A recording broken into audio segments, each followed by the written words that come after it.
Welcome to my chunk locked account. I must complete every possible task in one specific square on the map before I can move on to a new chunk.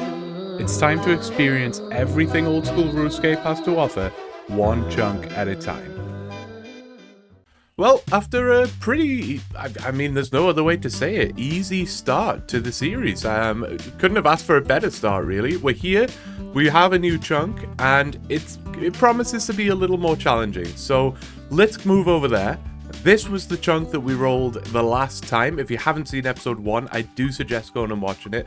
We did unlock the monastery. There are a whole host of tasks that promise to be much more difficult than the previous chunk. So let's run through those with you now. We have to wield a steel weapon. We obviously already have 5 attack, but we must obtain a steel weapon. We have to get 58 cooking to bake a pita bread. I'll go into detail a little bit later on that one, as that quite innocent looking task might actually pose a bit of a challenge. Next, we have to obtain a red cape and then dye it purple. We have to get 30 woodcutting and 30 firemaking, so we have to obtain a bronze axe. We have to obtain a steel spear, which will knock off the wield a steel weapon task. We have to get a bronze square shield. There are 2 quest starts in this chunk, the Clock Tower and Monk's Friend, and both of which are completable in this chunk, so they are also a requirement. And now the task that had me the most worried when I first read it at the end of last episode. Obtain a long bone and obtain a curved bone. The chunk is unlocked and is now accessible. We may have stepped into it a couple of times by mistake in the last episode, but we're not going to worry about that. This time it's for real. We can actually go in and explore and see what's going on. We got a bucket and a well over here. The bucket will actually be useful later on, I believe. There is the clock tower over here. There's the purple dye, which we will need later on. We can get over the bridge to that as a trap door. Not much else over this side of the map. The clock tower itself, there's a range in here, which we will become familiar with later. But other than that, I think the clock tower is just for the quest. We've got a cave over here, some rocks. Let's see what's in the cave. There's this dude over here, but we can't actually get on the raft. We've got the monastery itself as well. That's going to be a great way to restore prayer when we eventually start making use of prayer. And there's the farming patch over here as well. And of course, the dude that we can buy the farming supplies from. So let's do that actually. Let's get some farming experience. Let's see. We can definitely afford all of this stuff. Yeah, nice and cheap.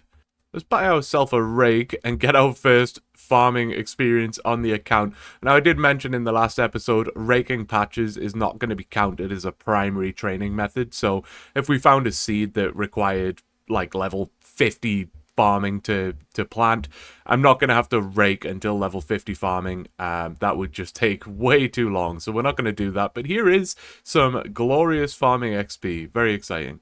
Oh, there's an imp. Let's kill it. It's going to feel so nice to kill an imp and be able to actually chase it around without worrying about it going into another chunk.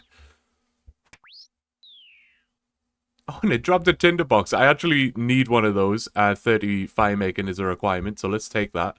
Well, that is the chunk. We may as well just start knocking some of these tasks out. I think a good place to start would be doing the 2 quests. It's quite nice that both of these quests are completable in the chunk itself. I mean, that's got to be quite rare, I think. I mean, most quests, even the most simple quests, take you kind of all over the place. But nope, these 2 quests are both completable exactly in this chunk. So that's great. This guy here, Brother Omad, is in need of a blanket. So let's go and get that. If we head over here into this circle, this ladder will mysteriously appear, and we can head inside. Now, there are some thieves in here. The drop table is, I mean, it's not great. I don't think there's really anything on the drop table. This head thief drops nothing, so that's useless, but there's the blanket. There are some chests over here. Let's see if there's anything in there.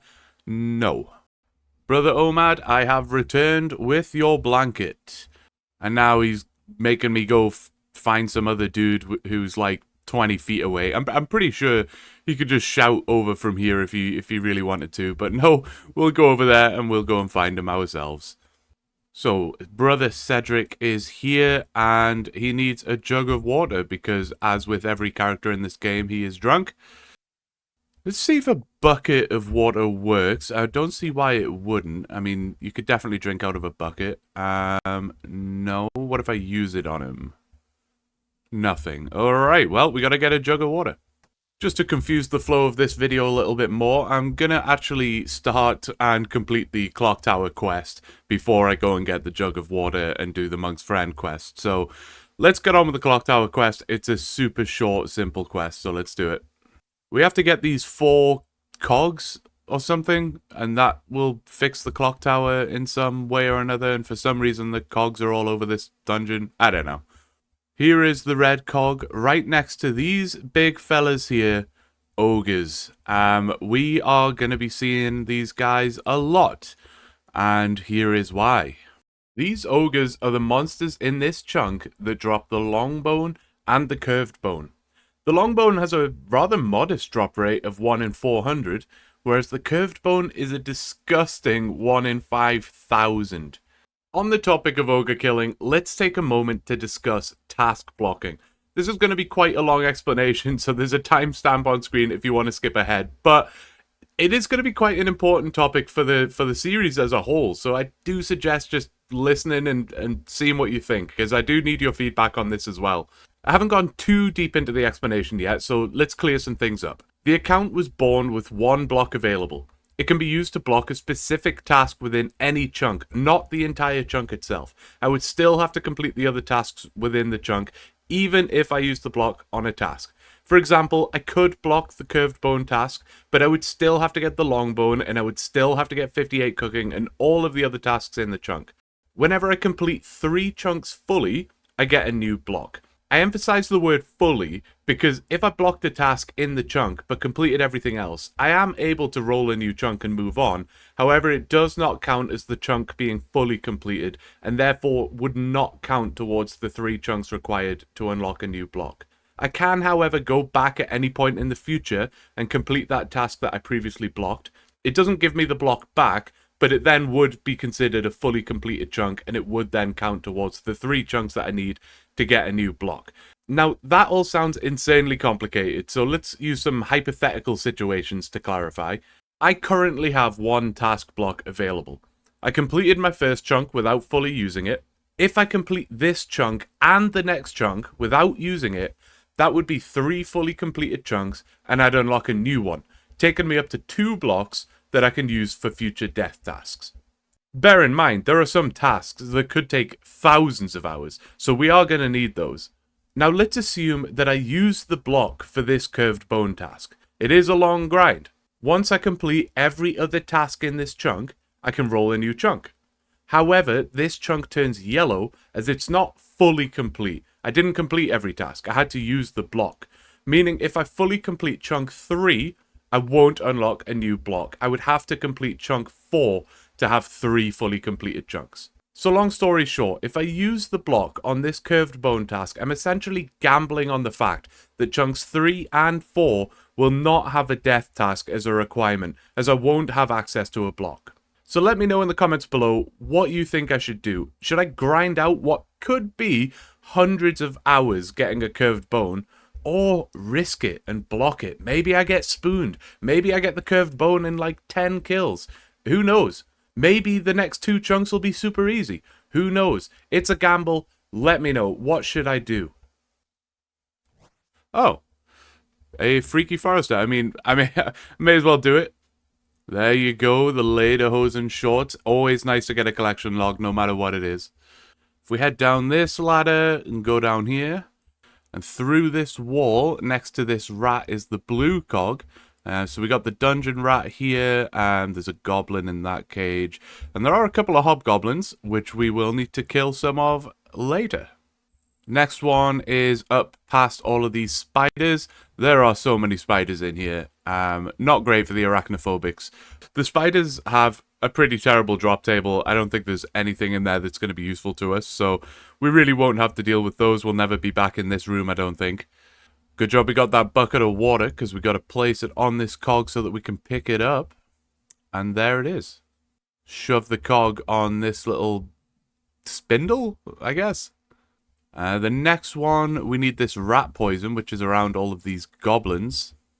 And in the weirdest thing Jagex could have done, in all the ways they could have made this gate unlockable, you poison the food trough, all the rats die simultaneously, and what does it say? The death throes of the rats have shaken the door loose. I don't know, man. I don't know. But there's the white cog.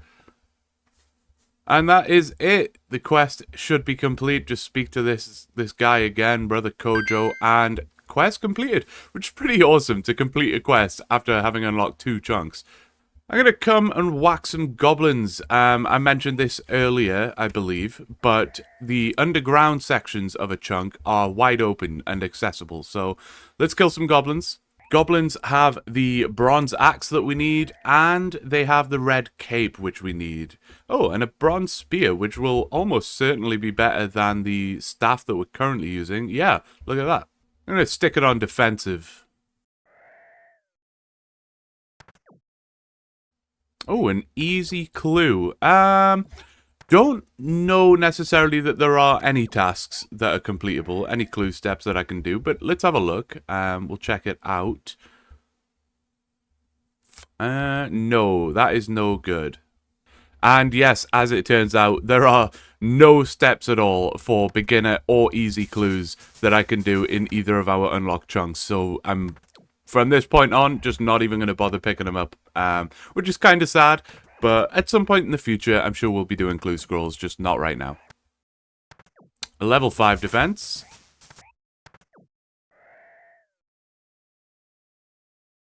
A bronze square shield. There we go. That is a chunk task. Nice to knock that one off. Very easy, but oh, it looks pretty good actually with the staff there. That's pretty cool. Level 10 defense. Now, turns out I have made a mistake. See, I've been killing goblins for a while now. I was killing the level 2 goblins because, well, they're level 2, and I figured that would be the fastest way to do it. I can kill them in a couple of hits, very easy, and we'll get the bronze axe in no time. As it turns out, goblins have 2 drop tables, which I was unaware of. Drop table 1 is for most level 2 goblins and level 13 goblins. They don't drop the bronze axe, nor do they drop the red cape. Drop table 2 is for all level 5 goblins. I was avoiding the level 5 goblins the whole time. It looked like they had a lot of HP, which is good for XP, but in terms of just quickly getting a bronze axe, I figured that would be the slowest. So I really have only killed like a couple of level 5 goblins. Turns out they're the ones I need to kill. So let's go and kill a bunch of those. Oops. 25 defense. I guess we'll just keep going with it for now. I have now tagged the level 5 goblins, so I know which ones to kill. Oh, and a Jekyll, which will actually be... I mean, it's not going to be crazy useful. Oh, and the bronze axe. I didn't even notice. There we go. That felt like it took a long time, but... we're not done yet. I'm going to try and kill some goblins with the bronze axe. We're not done yet. We still need the red cape, so we got to keep going. 30 defense. Man, I've killed a lot of these goblins already, and 40 combat as well is quite nice. I'm going to switch back to shared now, I think. I think that's probably enough in terms of defense. So let's move across to stab, I guess, is the best.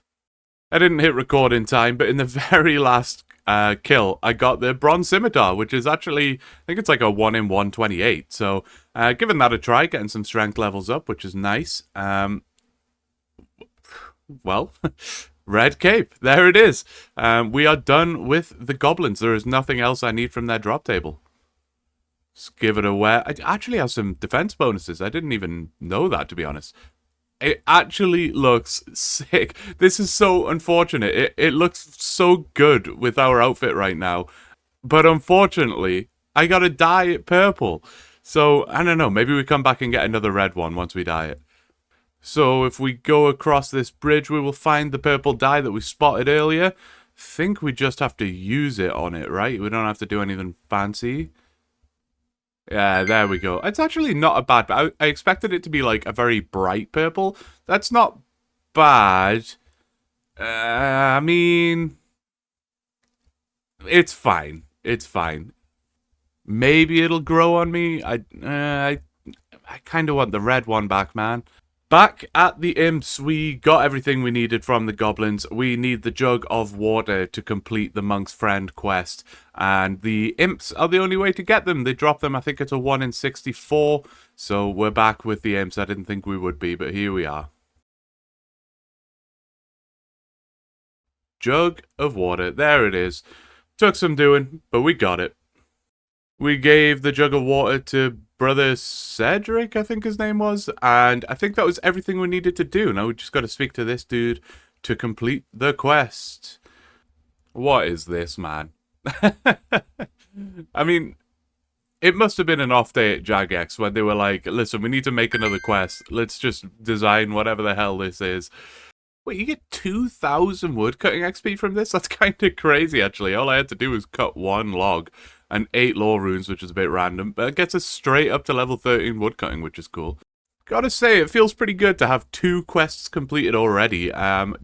Didn't really think that would be possible after, like, 2 chunks rolled. Think we may as well, while we're here and we've got the axe, we may as well go for the woodcutting and firemaking. Shouldn't take too long, there's trees everywhere, so let's just do it. This should be 30 firemaking. I wasn't going to bother with the whole level 5, level 10, level 20. You guys know what woodcutting and firemaking looks like. This is what it looks like. There you go, 30 firemaking. And as with the firemaking, this should be level 30 woodcutting.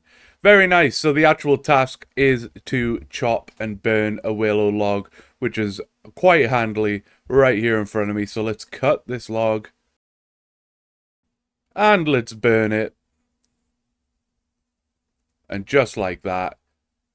Tasks completed. Very nice. We can move on. As I mentioned earlier, in those cages where we saw the dungeon rat and got the blue cog, there were some hobgoblins, which we can access by going down these ladders. We do have a bunch of runes here. I'm going to try and use as many of these runes as I can. I think we're going to have to drop them, honestly. They're taking up valuable inventory space. It's not enough runes for me to be, you know, if I had like 1,000 blood runes, I might be like, okay, I don't want to drop these, but why am I hanging on to 4 blood runes? So let's go and use all the runes we can use and drop the rest. The hobgoblin drop table is, I mean, it's not great, but it does have the steel weaponry, including the steel spear, and they are chunk tasks, so we have to kill them. It's only a 1 in 64 for the spear. Let's do it. Funnily enough, in the last chunk, had a task to cast Windstrike. I did get the runes to cast Windstrike, I just never actually cast it. So, I feel like I kind of cheated. So let's do it now. There it is, Windstrike cast. Yeah, sorry about that, but there you go. I've got to use all the runes here anyway, so I'm just going to blow through the mind and air runes and just see what else I can cast while I'm down here. An iron spear. Not the spear I was looking for, not gonna lie. Just casting Confuse over here for level 6 magic. Steel dagger. Not the steel weapon I would have wanted out of the options. He does drop a steel longsword as well, which would have been nice. However, it is a chunk task to wield a steel weapon, and a steel dagger does qualify for that, so there it is. Not sure it's going to be useful to us at all, so I'm probably going to drop it immediately. But there we go. I'm just noticing these gnomes keep wandering into the chunk, and I don't know what their drop table is. Let's try kill them once, see what we get. Bones. Well, maybe they drop other stuff. Oh, is that... It is the steel spear. I thought maybe it was that iron spear again at first. It's hard to tell.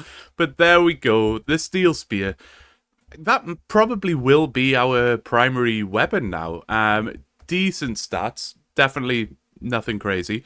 But more importantly, it is a chunk task. So we can mark that off and stab this gnome as well. I think in the interest of inventory space, I mean, I've dropped all of the runes already. I'm keeping the natures, but I think we can let the bronze scimitar go. And honestly, We can probably just get rid of the square shield as well. We can always get it back, right? We can always get it back. So let's drop it for now. We're going to need as much inventory space as we can. And here is why. 58 cooking is the requirement to cook the pita bread. Where is it? Bread. Okay, there it is.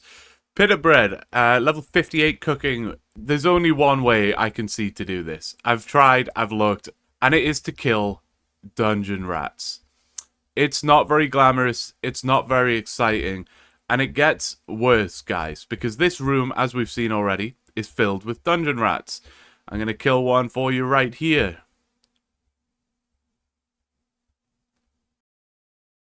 And it drops absolutely nothing. However, if I go down this ladder here, which we did in the quest, and we walk all the way down this hallway as we did in the quest, through this wall as we did in the quest with the blue cog and this dungeon rat. And this dungeon rat does, in fact, drop rat meat. Now, he respawns very slowly, and there is only one of him. So that means one thing. We gotta kill him a whole bunch, hop worlds a whole bunch, fill up the inventory. It's the only way to do it. First inventory of raw rat meat, and I gotta be honest, I knew it was gonna take a while, but that took a little longer than I even expected in the first place. Well, the first inventory got us up to level 5, which is very nice. Let's go and get another one. Just finishing up with the second inventory here, and we burnt so many less than we did with the first inventory at level 9 cooking. Third inventory of meat takes us to level 11.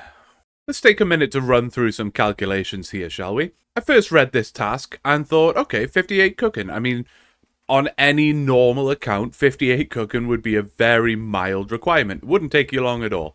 Of course, chunk accounts are a little different, so I expected some quirkiness to get involved. And I'll be honest, killing rats for rat meat was not what I had in mind, but when I started doing it, I thought, hey, this isn't too bad. I don't mind this. We're getting XP. I'm burying all the bones as well, so we're getting prayer XP. Very nice.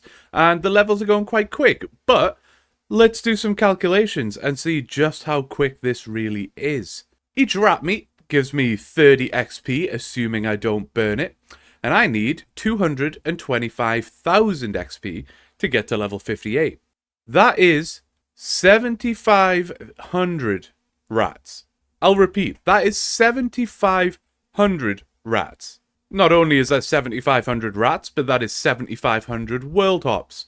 In terms of inventories, it's just over 300. I think it's about 312 inventories. Again, assuming I don't burn a single one. I've timed it out, and each run, each inventory, is taking me about 15 minutes. So if you do the math, 310 inventories at 15 minutes a run, we're looking at about 80 hours of rat killing, world hopping, running through tunnels, and cooking rat meat.